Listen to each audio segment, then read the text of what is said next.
have the Romans ever done for us?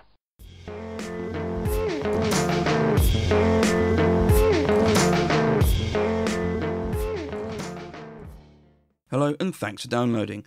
My name's Neil and you're listening to the Ancient History Hound podcast. You can find me on Twitter @AncientBlogger and more ancient history stuff at my website ancientblogger.com. If you have a moment, why not check it out? In this podcast I'm continuing my cheery examination of human sacrifice in antiquity and now look at Greece and Rome.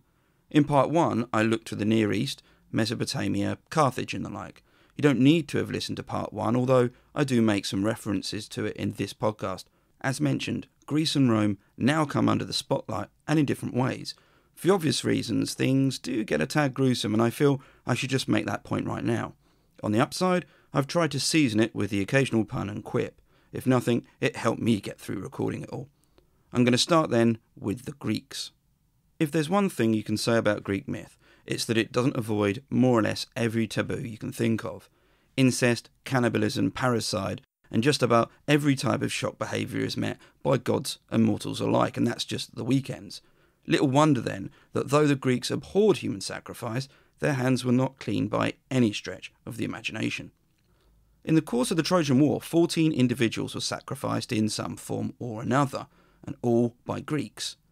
How this was positioned by the Greeks, understood by them, and how they envisaged it happening is what I'm going to look into first, and it starts right at the beginning when the Greeks were yet to sail to Troy. Picture the scene. You're Agamemnon and have assembled the Greek army at Aulis. All the heroes are there, and yet you can't leave because the winds just were not favourable. Calchas, the seer, has told you that Artemis will change the winds and allow you to leave as long as you make a sacrifice, but not a regular one. Calchas has informed you that the offering has to be Iphigenia, your daughter. The sacrifice of Iphigenia, simply put, is a brutal myth, but one which, like many myths, varies. And in the 5th century BCE, 2 playwrights wrote plays which handled this and which survived. The first was Aeschylus, who described what happened in the play Agamemnon, the first play of the Oresteia trilogy, which is dated to around the mid-5th century BCE.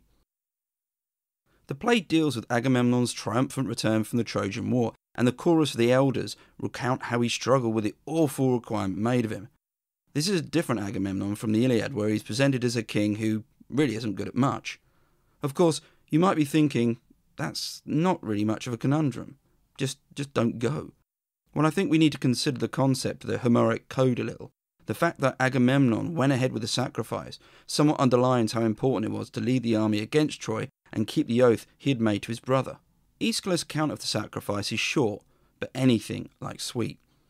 Iphigenia is led against her will to the altar. She is gagged and held above the altar like a goat.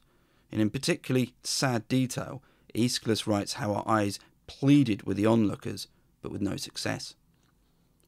Those familiar with sacrifice in the Greek world, and I mean the more conventional sacrifice involving animals, might recognise this as an inversion of the standard requirement where an animal is complicit in the act of sacrifice. The animal doesn't resist, and any animal who behaved in such a fashion would most likely stop the sacrifice from happening. Avoiding such disruptive behaviour was relatively easy. For a starter, most animals, such as cattle, were used to people being around them. And they weren't that suspicious, and there was also the trick of bribing them with food to act in the right way. But with Iphigenia there is nothing remotely consensual. She is prevented from moving and speaking. The latter has some interesting readings. It could be that this prevented her from issuing a curse, and another theory has it that this placed her into the realm of a sacrificial animal, and she is denied that unique human trait, speech. Perhaps a more solid animal motif linking with Iphigenia is the mention of her being held above the altar like a goat. This seemingly specific reference might be to a sacrifice made to Artemis Agroterra, where a goat was held aloft above the altar. This sacrifice also has links to a pre-battle sacrifice made again to Artemis. A question worth chewing over is whether this is a nudge to an older tradition of humans being sacrificed before a battle.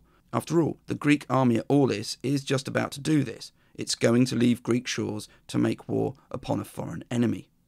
The second playwright with surviving plays is Euripides. He wrote 2 plays which featured Iphigenia. There was Iphigenia in Tauris, written around 414 BCE, and Iphigenia in Aulis, which was later, in around 405 BCE. Iphigenia in Aulis takes this instance of sacrifice and explores it more deeply. I won't go through it all, but suffice to say Agamemnon again plays the part of a king torn between his options.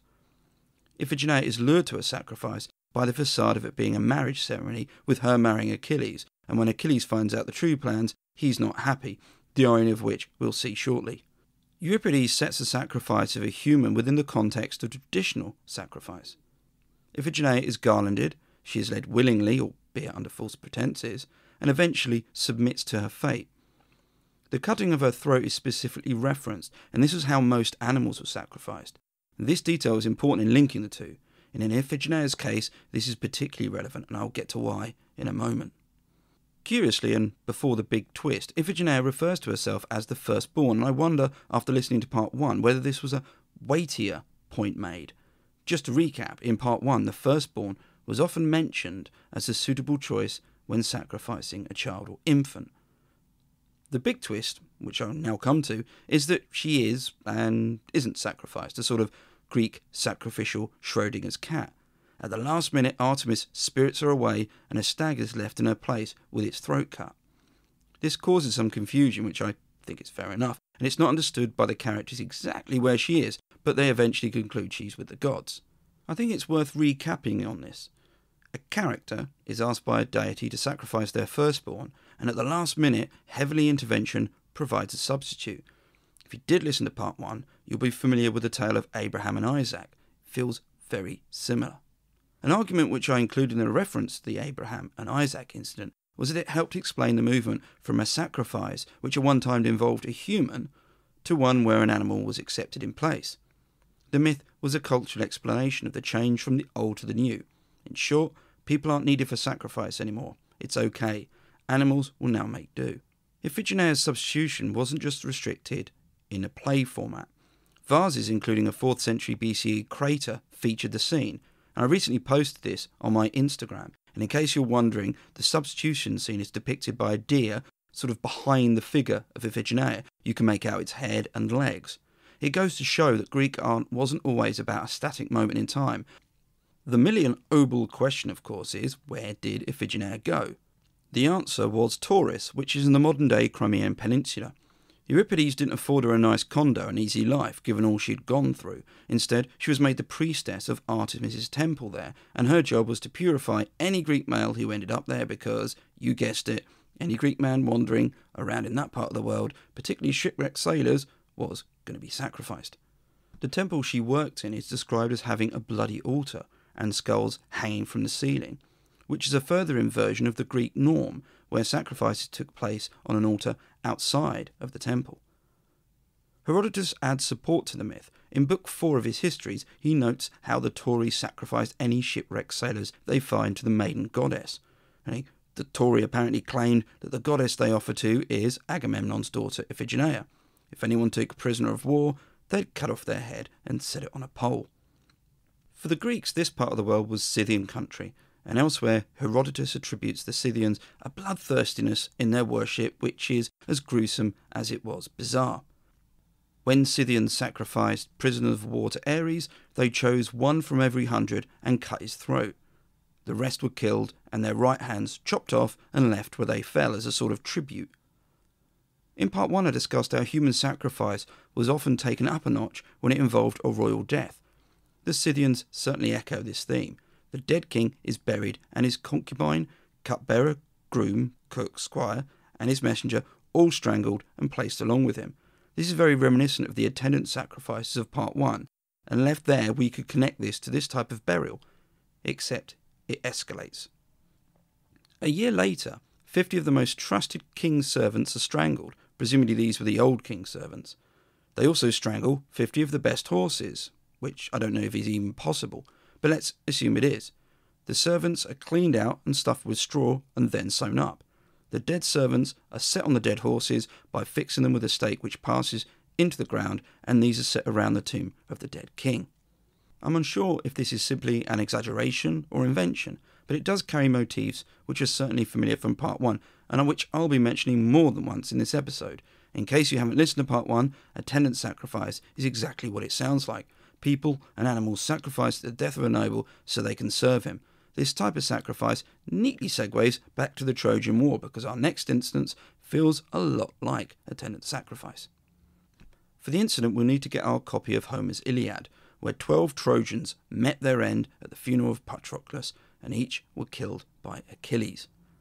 In Euripides, Achilles isn't exactly happy at Iphigenia being killed by Agamemnon, though for the most part it's actually being annoyed at being used in part of the ruse where she thinks she's marrying him.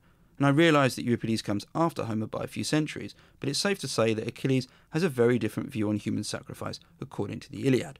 Following the death of Patroclus, Achilles is enraged, and we aren't surprised by this. The first word of the Iliad translates roughly to wrath, though not the type we get from losing your keys or stubbing your toe. The word menace, and apologies for my pronunciation, translates as the wrath of a demigod, a rage beyond the capacity of a human, and it's easy to read the poem with the heightened passion of Achilles as a continual backdrop. In Book 18, he promises to avenge Patroclus. He swears to him that he will not bury his comrade till he carries back the gear and the head of the person who killed him. He adds, and I quote, "Before your funeral pyre, I'll cut the throats of 12 resplendent children of the Trojans. That is my murdering fury at your death." In Book 21, he captures the Trojans after butchering those in the streams of the Scamander River. And in Book 23, he speaks to the corpse of Patroclus, confirming he's lived up to his word, and then sacrifices them. The incident is often missed by readers of the Iliad, and perhaps it's due to the intense nature of the narrative where it features, but it's not without comment. The scene of Achilles offering sacrifice featured as a painting on a tomb which dated to 325 BCE, though we lack any surviving artwork from nearer Homer's time. But what can we make of this all? There are some logical inconsistencies. For example, as a satisfaction for revenge, it doesn't quite add up. Surely Hector is the person upon which vengeance is visited. Homer implies in the quote from Book 18 that this is all driven by the murderous fury, but as D. Hughes concludes in his book Human Sacrifice in Ancient Greece, the additional sacrifice and ritual is, and I quote, vengeance of a different order. Hughes makes some very interesting conclusions. For him, the importance of 12 Trojans as a number is because it's a good, realistic, but large number. If Achilles had captured 30 for sacrifice, it might look excessive, and perhaps unbelievable. 3 or 4 Trojans, on the other hand, well, why bother? The number 12 was a unit used 60 times in the Iliad and Odyssey, a lovely stat there from Hughes, and it's employed to qualify amounts of various things. It's a good, sound, solid number, and also may have worked well in the hexameter verse. As such, we might consider this a stylistic device, rather than 12 offering a specific comment or insight to that type of sacrifice. Hughes further comments on the funeral as a whole. Dogs and horses were also slain for the purpose of the funeral. What we have here is a sacrifice to a person, and in a manner far more similar to the attendant sacrifice ritual. But here we meet a problem, because the afterlife wasn't a particularly nice place, well, according to Homer. In the Odyssey, the shades appearing to Odysseus don't exactly give it a 5-star TripAdvisor rating. There isn't a sense built of a glamorous type of afterlife where attendants and hunting dogs might play a role, or even have a function. For Hughes and others, this is because Homer was appropriating an older custom of sacrifice. In the older custom, it could serve to provide attendance and satiate the spirit of the deceased, which could cause problems, and we'll see an example of this shortly. What Homer did was add a twist to the narrative, where the sacrifice was undertaken out of rage as opposed to a standard ritual of the time. Hughes neatly wraps this up by saying the poet of the Iliad had forgotten or misunderstood the true meaning of an obsolete practice preserved in an epic tradition. In our sacrifice count, we are down to our last victim, at least in terms of the Trojan War. I would like to say we bid farewell to Achilles and co, but sadly not, and especially so for poor Polyxena, a Trojan princess in the wrong place at the wrong time. In the beginning of the podcast, I asked you to picture a scene, or rather a dilemma Agamemnon had, but now I'm going to describe a scene as depicted on an Attic black figure amphora which dates to around 570 BCE. On it, 3 soldiers carry the figure of Polyxena. She's held across them like a roll of carpet. From one end, her pure white feet stick out, and at the other end, a far more gruesome outcome is playing out. A Greek soldier, identified as Neoptolemus, Achilles' son, holds her head back and has a sword in her neck. blood sprays out onto a mound below. It's one of the more disturbing images in Greek art, at least in my opinion, and to that end I even featured it on a pumpkin I did for Halloween last year. It's an unlikely plug, but I need what I can get, and you can find these on my ancientblogger.com website. This image wasn't in the mind of a macabre Attic artist. A sarcophagus found in Turkey and dating to the turn of the 5th century BCE has Polyxena being held again, but this time facing upwards as her neck is cut. It must have been a relatively iconic image, as Pausanias, writing in the 2nd century CE, mentioned a painting in an entrance building on the Acropolis. Here she was about to be sacrificed, and Pausanias commented that Homer did well to leave out this horribly cruel action. The obvious questions are, why was this needed? What was the rationale? According to myth and the 2 surviving plays, the demand was made by the ghost of Achilles. Following the sack of Troy, the Greeks are about to set sail, and they're prevented by Achilles, who in Euripides' play Hecuba appeared in golden armour above his tomb, and wouldn't let the Greeks leave until he'd been given Polyxena as an offering. It's a case of a virgin noble being sacrificed to ensure that a voyage can be made, and you'll probably be thinking that this sounds a bit like Iphigenia. Well, you're not wrong. And I did read a point that virgin sacrifice both started the Trojan War and was the final act of it. And for those who've listened to part 1, you might again think of Jephthah, who sacrificed his virgin daughter as a result of a military success and thus the end of a war. Euripides has Polyxena almost relieved to be sacrificed versus having to serve as a slave for a Greek noble. This acceptance of her fate seems at odds with the earlier vase image where she was being forcibly held. Could this be an invention of the playwright? Was there an attempt to refashion her in this way? Well, if so, it worked. A speech attributed to the 4th century orator Demosthenes has her dying a noble death. Ovid recalled her as both brave and miserable, adding she was more than just a female. The idea that a noble nature surpassed her gender is picked up by Lucian, who wrote in the 2nd century CE and quipped she was more of a man than most of the actors who often played her. Courtney J.P. Friesen observes in Euripides' account of Polyxena's death that she offers Neoptolemus the choice of cutting her throat or stabbing her in the chest, and that this choice resembled the way a sacrifice was made and how a hero is typically killed. Seen from this perspective, the Trojan princess is acting beyond the scope of the expectations of her as a woman. She could also be killed as a man. The link between Achilles and Polyxena isn't wholly explained, yet there were myths connecting the two, and in the context of marriage. In one myth, Achilles saw her on the walls of Troy and asked for her hand. Another, he saw her when he was visiting a temple outside Troy. In both instances, Achilles is given a choice. He can marry her, but only if he gets the Greeks to leave. The nuptial motif was apparent in the sacrifice of Iphigenia. You might remember that she was lured to the Greek camp thinking she was going to marry Achilles. Does this complete some form of cycle? Achilles' marriage leads to one sacrifice, or a faux marriage, and even one from beyond the grave. Euripides doesn't just play with the idea of human sacrifice in these plays.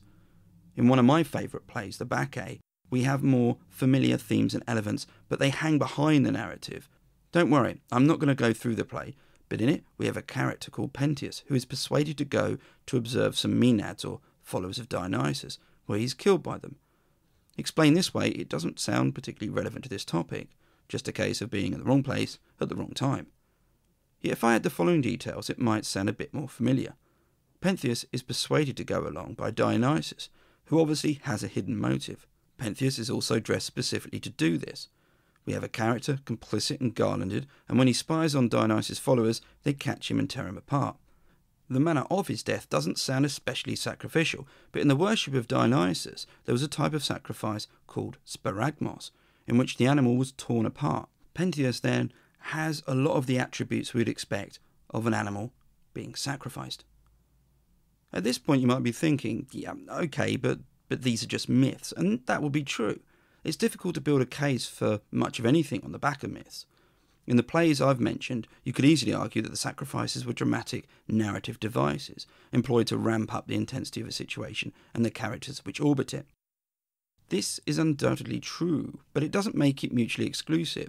In films, car chases are often used to ramp up the action and add a bit of drama, but it doesn't mean that they are purely the invention of the movie industry.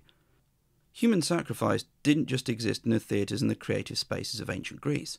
For contemporary mention of human sacrifice, I can turn to our good friend Herodotus. In fact, in part 1 I mentioned him as being a non-source for the Carthaginian practice of child sacrifice. And what I mean by this is that those who think it didn't happen say, if it did happen, Herodotus would have surely talked about it. Herodotus' reference to human sacrifice falls within a pattern which we might recognise. It was something done by Greeks, something done by barbarians, and something done by mythical characters.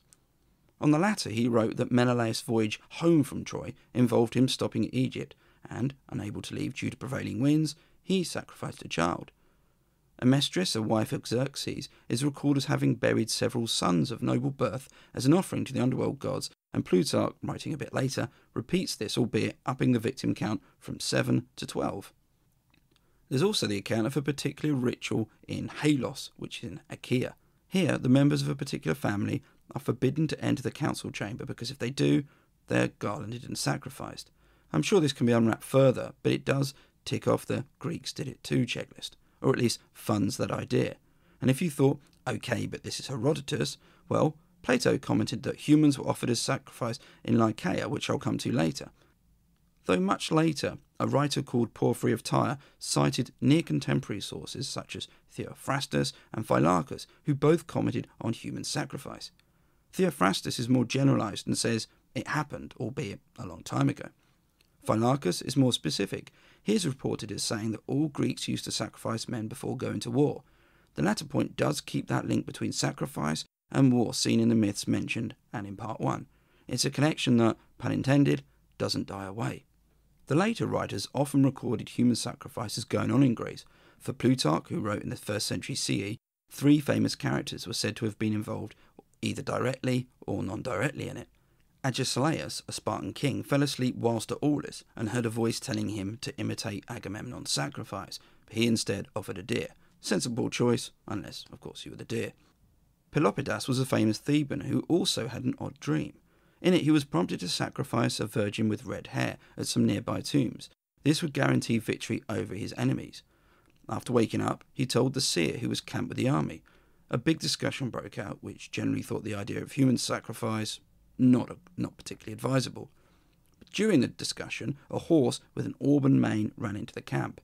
The seer read this as the intended victim, though presumably they never inquired as to the horse's sexual history. Once garlanded and led to the tombs, the horse was then sacrificed. Plutarch's account of Pelopidas' nightmare, which ended up being a bad end for a literal mare, also mentioned human sacrifice at a historic battle which I think you'd have heard of. In September 480 BCE, the Greek naval forces faced off against the Persians at Salamis, and the Greeks recorded a famous victory. The Athenian general Themistocles apparently sacrificed 3 Persians just before the battle. That Themistocles would do such a thing does raise eyebrows. It's more than possible that this was a smear made against him by political enemies, something he was never short of. But a human sacrifice made out at the outset of a desperate battle, well, again, it's nothing new. Sparta, never to be outdone, had its involvement as well. After a quarrel left an altar to Artemis covered in human blood, an oracle delivered the news that at Orthia, human sacrifice was now demanded. Here we meet Artemis again. The Artemis of the classical period, with a friendly animal in tow and holding a small bow, feels very much like the goddess next door, but there was obviously something a bit more dark to her worship and her background. She had skeletons in her closet, or at least on her altar. According to Pausanias, Lycurgus, as part of his reforms of Sparta, replaced the horrible practice with a slightly less horrible one. Instead, young boys were selected and whipped in order to satiate Artemis. A priestess would stand behind holding a wooden image of the goddess, and if it got heavy in her hands, it needed more blood. If it got happier, it became lighter. This is probably more an example of sensationalism from Pausanias than actual practice. Just in case you haven't come across Pausanias much, he wrote what we might think of as a traveller's guide to mainland Greece.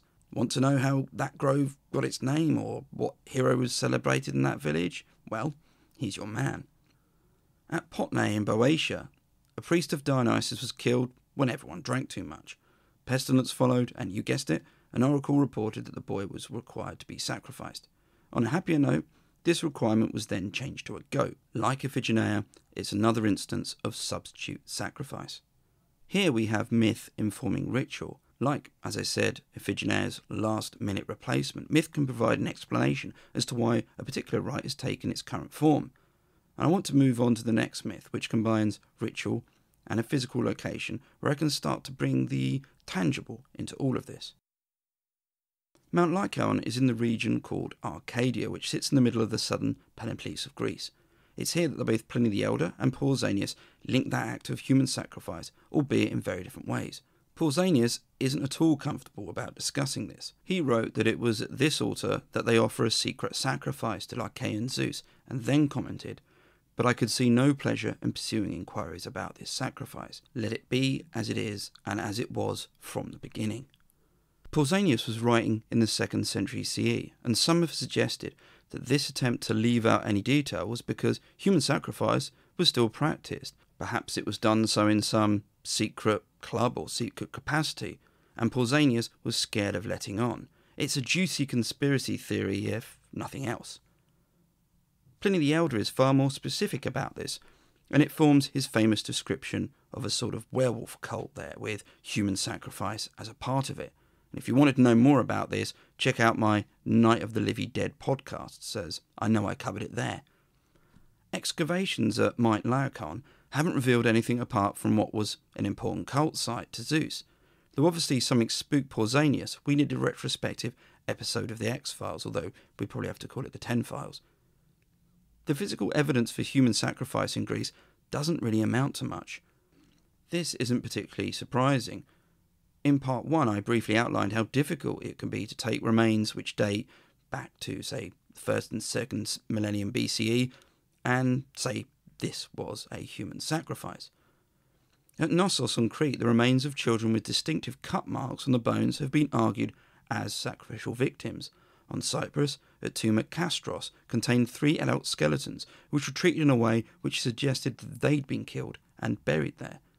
On mainland Greece, tombs at Mycenae have the familiar, if you listen to part 1, type of placement of bodies, which suggested attendant sacrifice. Ultimately, though, no great example or reveal. With the ancient Greeks, and I apologise for the sweeping term and generalisation, evidence of human sacrifice is far easier to find in their myths and their tales.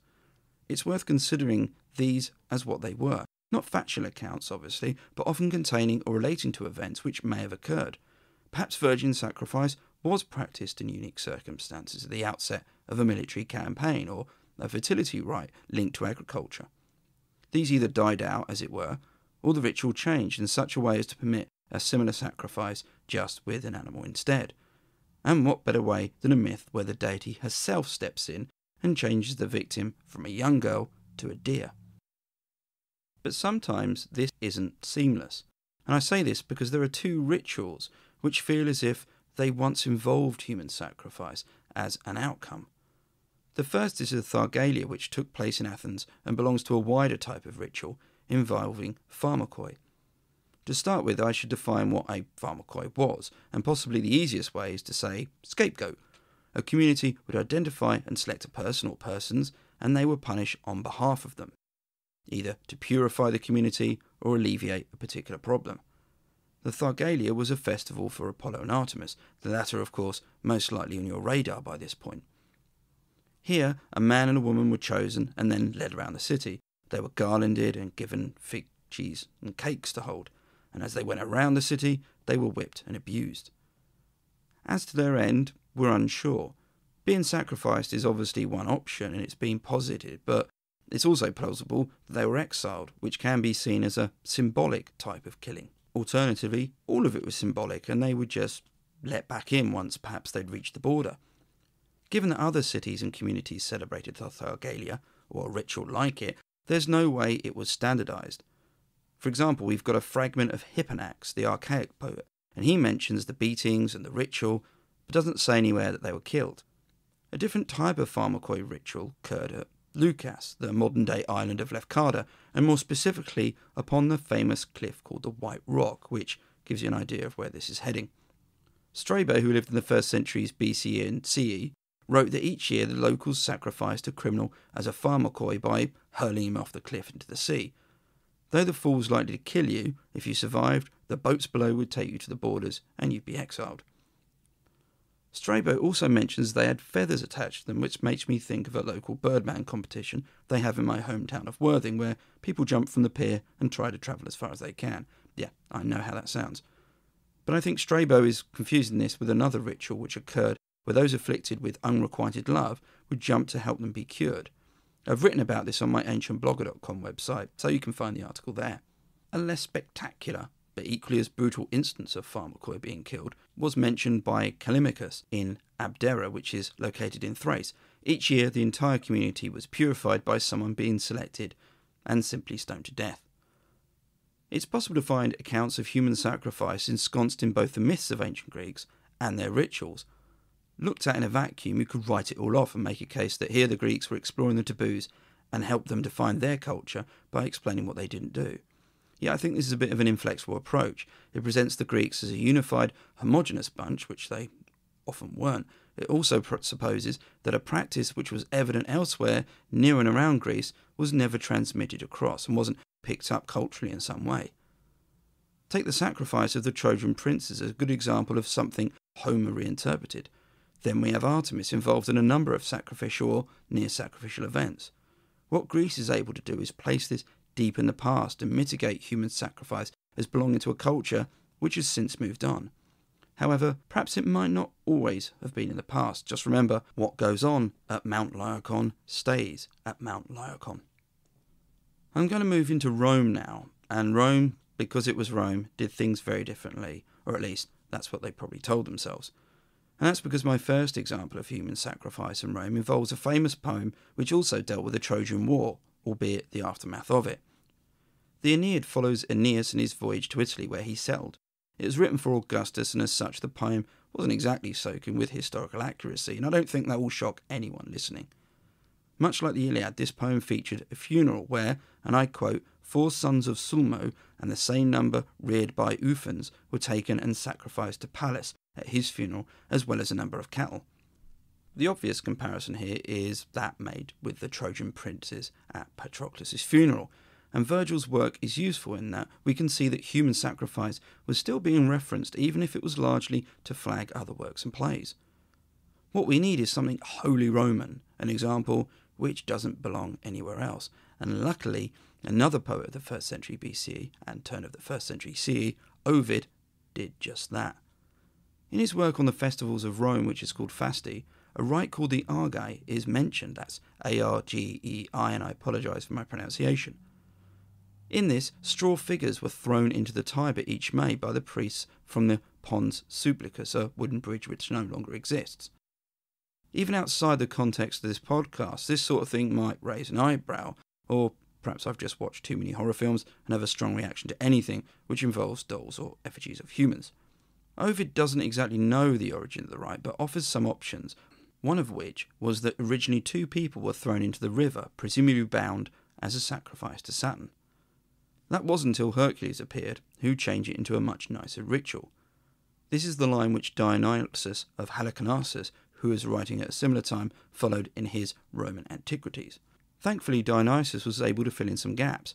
His exploration of what happened is understandably more detailed, but comes to a similar conclusion. The rite used to involve humans, but now, thankfully, a far safer option. That is, unless, of course, you're with Dorothy and on the way to the Emerald City. Think about it. The Argai was a ritual with purification as its cornerstone. Rome employed a number of religious institutions to help keep the gods on side, and one of the most important of these were the women tending the sacred flame, the Vestal Virgins. The Vestals were a fascinating group of women existing with a sort of social freedom which most women could only ever dream of. I suppose that you can think of them as a sort of physical compass of the city. They were bound to it, and if you wanted to learn more about them, my episode on Numa, Rome's second king, goes into detail as to how they functioned and interacted. But of course, such responsibility came at a price. If the flame went out, or if bad portents were noted, Vestals could be punished. Worse still was if a Vestal was convicted of losing her chastity, a crime called incestum. And if a Vestal was convicted, then a horrible fate followed. This was recorded by Plutarch, and I quote, "She is buried alive near the Colline Gate.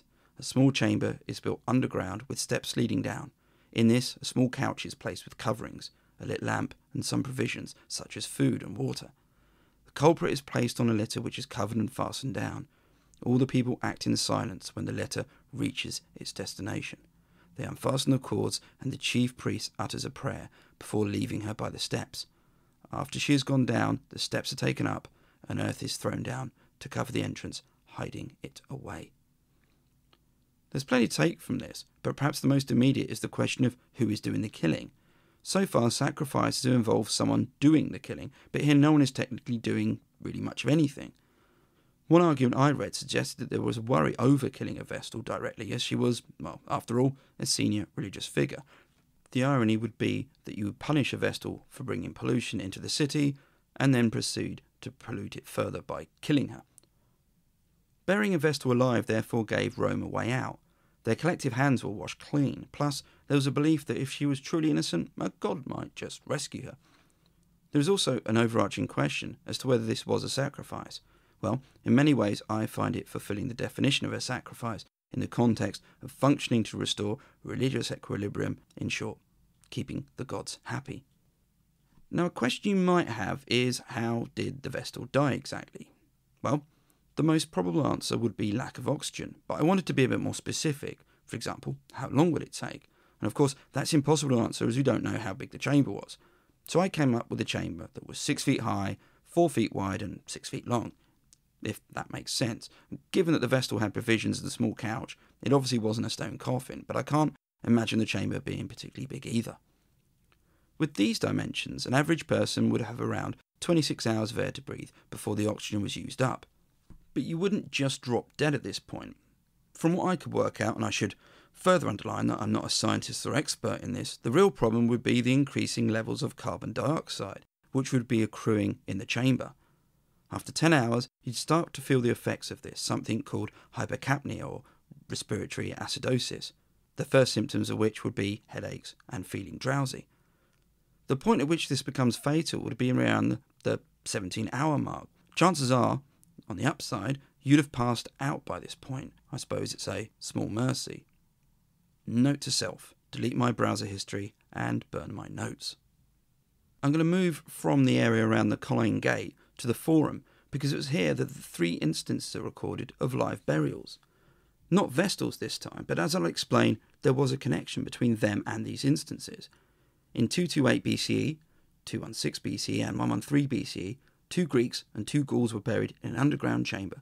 In 228 BCE, it's reckoned by Plutarch that this was in a response to a threat from invading Gauls. And we've seen this particularly in Part 1, where a community, in response to a growing military threat, sacrificed a person to ward off a potentially dire outcome, i.e. the city being taken. Now, if you know your dates, you might recognise 216 BCE as being the year Rome was thrashed at Cannae by Hannibal, leaving him with the keys to southern Italy and possibly Rome itself, though I find criticism of him not besieging Rome quite fallible for a number of reasons which I won't go into, but if you find me in a pub and buy me a whiskey, I'll happily chew your ear off.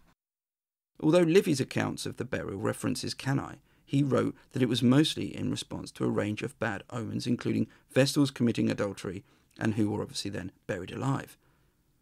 The final instance occurred in 113 BCE, and again it was linked to inappropriate Vestal behaviour, although this is Rome, so we can never rule out political dynamics being involved, and this is probably true of all of the Vestal convictions we know of. In a rare show of detail, the omen which sparked this off is mentioned.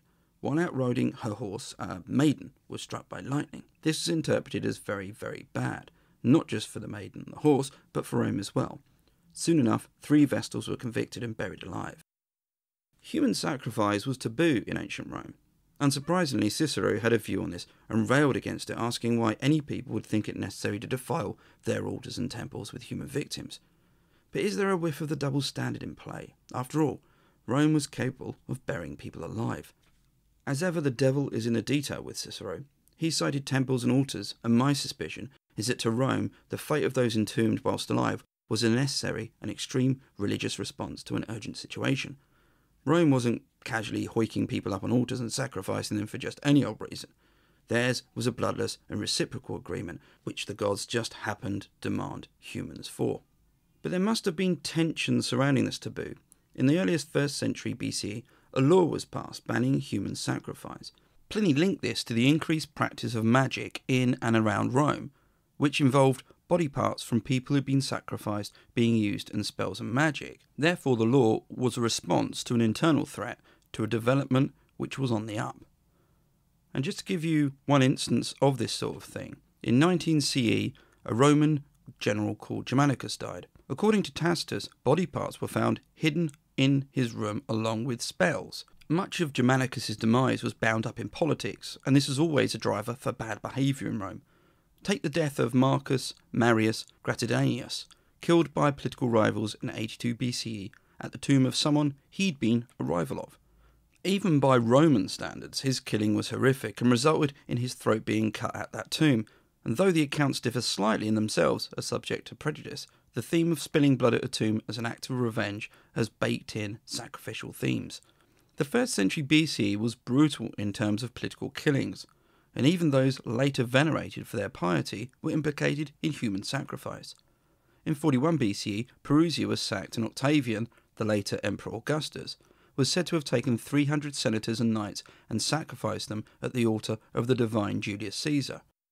For obvious reasons, it's been argued as anti-Augustus propaganda, but if so, it had to be the type which could be believed. It had to be culturally relevant. Someone had to think that could have been something he did, and that it took the form of human sacrifice is a comment in itself.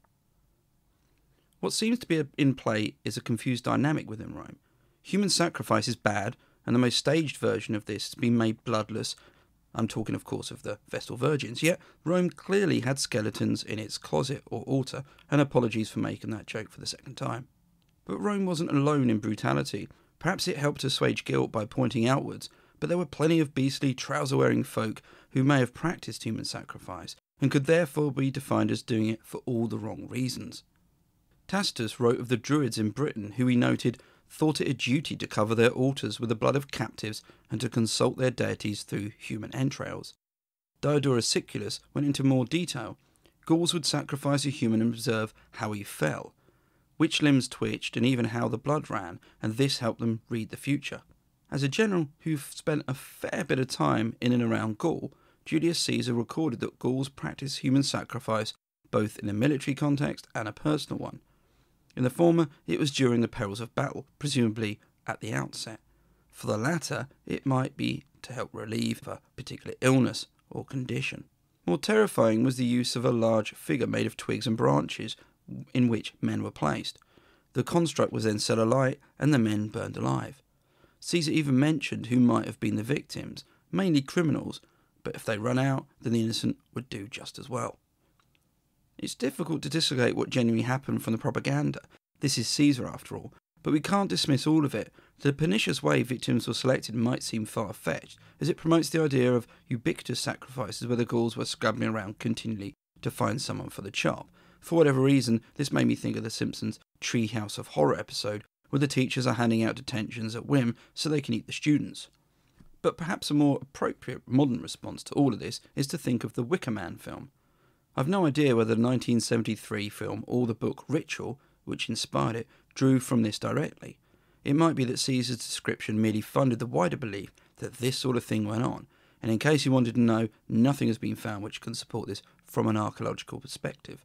At least nothing I've found, and in fair it's not surprising. If anything, the Gallic Wicker Man is a good example of how physical evidence of human sacrifice is scant at best, but the rumours of it are far juicier and thus stick around. A comment by Diodorus Siculus about Gauls burning people alive as well as impaling them offers some form of rationale. It was done every 5 years and as a part of an agricultural rite. And this fits with other observations where human sacrifice is part of a contract to ensure fertility. Another Greek writer, Strabo, reported human sacrifice in various parts of Europe, and I'll deal with some of those now. In Albania, a person was chosen to be sacrificed and spent a year living up very nicely. The victim was sacrificed while standing up, a priest using a blade to hit him from the side and into the heart. The way he fell provided a prediction on upcoming events. So again, a human is used as a sort of magic 8-ball. But once the victim had fallen over and been red, they weren't given to a fire. Instead, they were trampled upon as a rite of purification for everyone else. The Belgae or Belgae, a tribe in modern-day Belgium and one which I seem to remember Caesar considering were the toughest, had a similar ritual to this. A victim was killed by standing, and in his death throes they were duly interpreted. Here, though, Strabo adds that they also prepared a colossus of hay and wood, and into it placed men and beasts before setting it alight. This might appear initially as supporting the description of Caesar, but Strabo also includes "it is said," which suggests this wasn't something he reliably knew. The Cimbri, hailing from modern-day Denmark, would slit the throats of prisoners and make a prophecy from how the blood poured forth. Just to be sure, they'd cut the body of the victim open and inspect the entrails. If nothing, they were thorough. The Lusitanians were a tribe from a region covering Portugal and Spain. They not only sacrificed horses, but prisoners as well. In a practice reminiscent of the Scythians, they cut off the hands and dedicated them. I wonder if this was a confusion over the two, or something which seemed to make sense in the context of human sacrifice. And of the Scythians, Strabo has them in the past using the skulls of their victims as drinking vessels, although he does a very good job of painting them as diverse people of his day, and capable of being very pleasant. Just check what they use when they say they're going to make you some tea and use the good bone china. I've come to the end, and quite frankly, good riddance to a horrible subject to research. What I've tried to do in this episode and the previous one is demonstrate how human sacrifice is encountered in different ways by the cultures and people I've spoken of. For someone living in the UK in the 21st century, human sacrifice is a very distant thing, and as such, it's easy for me and perhaps you to think of it that way and retrospectively apply it to Greece and Rome. Yet as I've tried to argue, the reality was a bit foggier.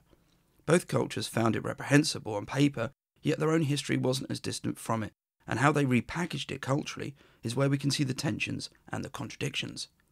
If, after listening to all of this, you want to find me on social media, my website is ancientblogger.com, and I've got all my content and links there. Naturally, I'm on Twitter @ancientblogger, so come and say hi.